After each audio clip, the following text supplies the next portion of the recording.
comentaches en que consistiu a reunión, cal foron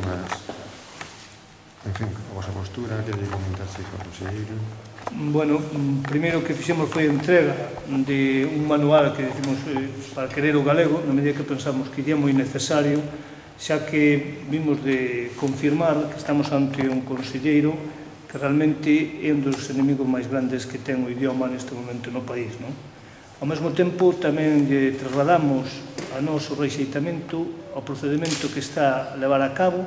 no cal a organización maioritaria do ensino, como somos a CIGA Ensino, que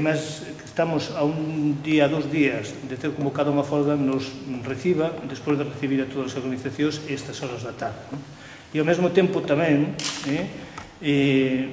constatamos como organizacións que levan actuado no campo da normalización lingüística, como pode ser a Asociación de Escritores en Lingua Galega ou os MRPs, que tampouco ni siquiera van ser recibidos. Dito isto, o primeiro que demandamos é que retiraran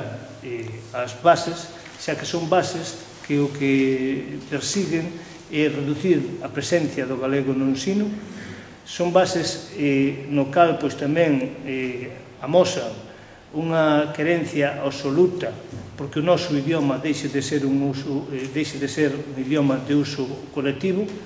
e tamén porque demandamos que desistan realmente de levar a cabo confronto nos centros, que se vai a plasmar a través de que os pais e nais poidan elixir o idioma en que van ser escolarizados e os seus fillos e fillas. Cando o idioma é unha cuestión que nos corresponde a todos os galegos e galegas e que, polo tanto, ten que ser a administración educativa cos consensos pertinentes o que leve a cabo o ensino en galego. Temos que dicir que, bueno, que iso que nos atopamos cunha actitude totalmente pechada, que volveron a recordar que as bases fundamentais, o que é filosofía, o que é os eixes desta proposta vai ser inamovível, e que, polo tanto, teremos de alguna maneira constancia de que van a levar a cabo unha nova navallada contra o noso idioma. Nós, desde a CIGA Ensino, somente temos que dicir que non imos desistir da nosa acción, da nosa mobilización en prol do noso idioma. Para nós non hai máis alternativa neste momento que, a partir do Plan Xeral de Normalización Lingüística aprobada por unanimidade no Parlamento Galego e do propio Decreto 124 de 2007. Ambos documentos foron sumamente consensuados, un por unanimidade e outro que ten o apoio da maioría do que son as organizacións do ámbito tanto social como ámbito educativo.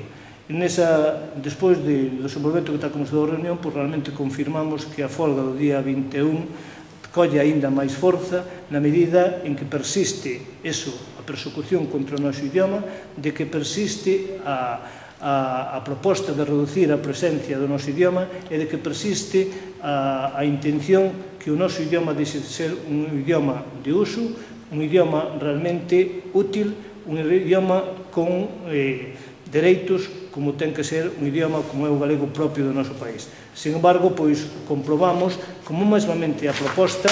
incumpre a legalidade vixente, incumpre o Estatuto de Autonomía, incumpre a propia Lei de Normalización Lingüística. Estamos ante unha proposta preautonómica, pero estamos ante unha proposta que recolle, que ni siquiera alcanza, ni siquiera os anteriores decretos do ano 83, do ano 95 e do ano 2007. Por lo tanto, estamos ante unha proposta que nos retrotrae perto de 30 anos, que é preautonómica e que única e exclusivamente é unha cruzada contra o noso galego e o obxectivo que persigue é a súa exterminación, e cuestión que a CIGA é obvio que vai ter frente.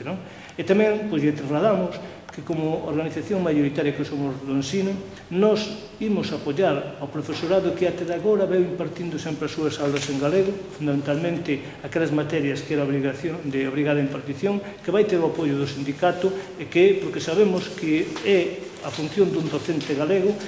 ter en conta a nosa realidade e a realidade sociolingüística. E a nosa realidade sociolingüística leva consigo que, evidentemente, temos que avanzar na impartición de materias en galego se queremos que a nosa lingua algún día sea normal, se queremos realmente avanzar na normalización lingüística.